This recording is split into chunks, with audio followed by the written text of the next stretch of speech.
Então, pessoal, a gente vai dar continuidade no finalzinho agora do nosso módulo de ventilação mecânica. A gente vai ter mais uma discussão de um artigo, dessa vez é um artigo um pouco mais recente.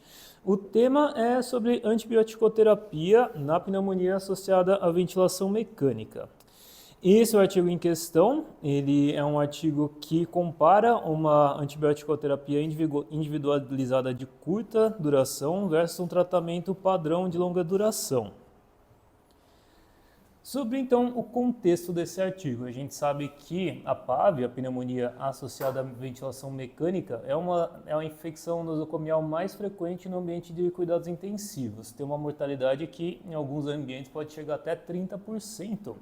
Ela está associada a uma hospitalização prolongada e o tratamento com antibiótico-terapia prolongada contribui para o aumento da resistência antimicrobiana.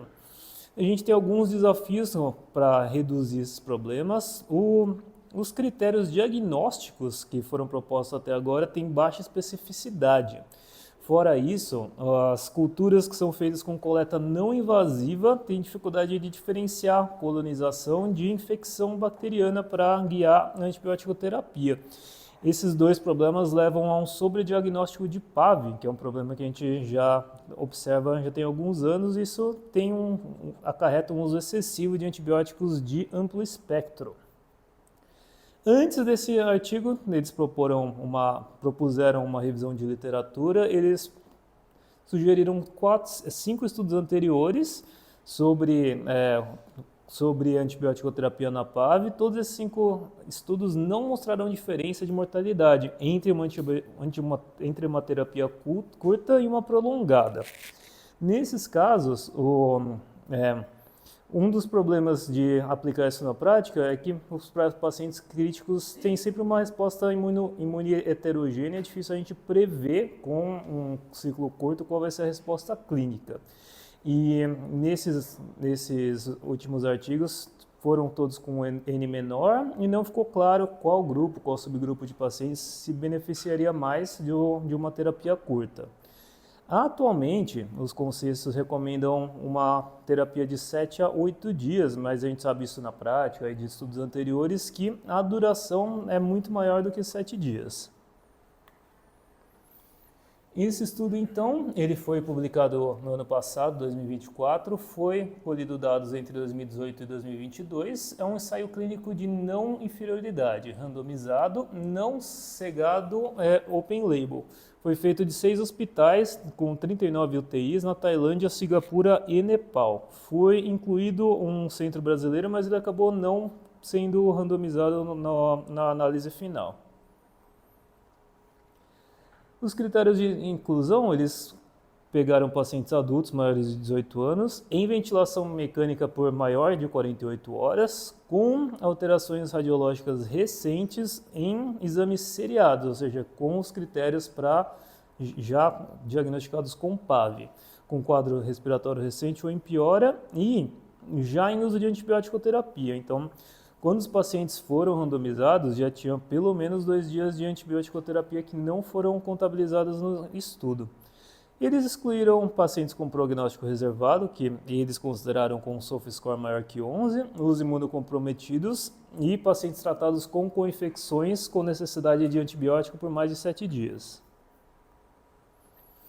Antes de ocorrer a randomização dos pacientes, teve um período de observação de 48 horas para garantir que todos eles, dos 2 grupos, teriam estabilidade clínica para descontinuar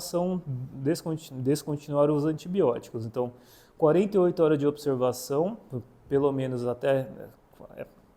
48 horas após a resolução da febre, sem uso de droga vasoativa. Todos os pacientes, antes de serem randomizados, foram culturados ou por aspirado traqueal ou por lavagem broncoalveolar. Na prática, mais de 90% foi por aspirado. Quando possível, toda a antibiótico-terapia foi direcionada por cultura. Em caso de cultura negativa, foi usado um modelo de tratamento empírico baseado em dados internos do centro que estava sendo incluído. O grupo controle, eles estipularam que eles consideraram o grupo do tratamento padrão pelo menos 8 dias de tratamento sem um limite máximo definido. Na prática, a gente viu uma média de quase 2 semanas de tratamento nesse grupo controle, que apesar de que eles consideraram o tratamento padrão, é muito mais do que o tratamento recomendado. O grupo intervenção, eles fizeram um limite máximo de 7 dias de tratamento, podendo ser interrompido com 5 dias em tratamento empírico ou, 5 dias em tratamento guiado por cultura ou 3 dias em tratamento empírico com cultura negativa. O desfecho primário, eles estabeleceram um desfecho composto, que seria mortalidade ou recorrência da pneumonia em 60 dias. De desfechos secundários, os principais eles consideraram a duração da ventilação mecânica, o tempo de hospitalização e os dias de antibiótico-terapia total durante a internação, contando aqueles dias antes da randomização. Dos pacientes tratados no estudo, 94% que tiveram cultura positiva, 94% foram bactérias gram-negativas, entre elas 53% daquele grupo das gram-negativas não fermentadoras. É um grupo extenso, mas os principais que eles mencionaram foram as pseudomonas, o Acinetobacter e a Stenotrophomonas. Desses, 34% eram resistentes a carbapenêmicos. Mas, apesar desse número elevado de micro-organismos resistentes, o resultado das culturas não alterou o desfecho em cada grupo.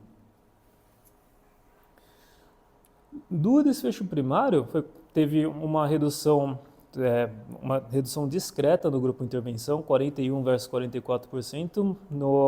Na análise final não teve relevância estatística. Teve uma diferença grande de dias de antibiótico-terapia, então 6 dias no grupo intervenção versus 14 no grupo controle. O grupo intervenção acabou sendo muito mais próximo do que é recomendado como tratamento padrão do que o grupo controle.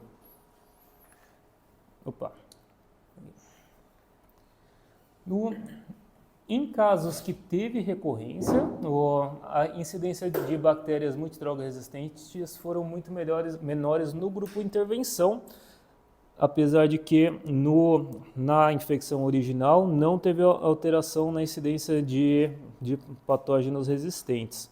E efeito colateral de medicação foi muito reduzido no grupo intervenção, 8% versus 38%, incluindo como efeito colaterais a lesão renal aguda e injúria hepática. Como conclusão, eles conseguiram atingir comprovar a não inferioridade do tratamento proposto, mas não atingiram o patamar de superioridade. A duração média do tratamento no grupo controle foi muito maior do que as recomendações atuais, então a gente não pode traduzir isso como sendo um novo esquema que foi comprovadamente não inferior ao esquema padrão, porque o esquema padrão é bem diferente do que foi proposto anteriormente. E é isso.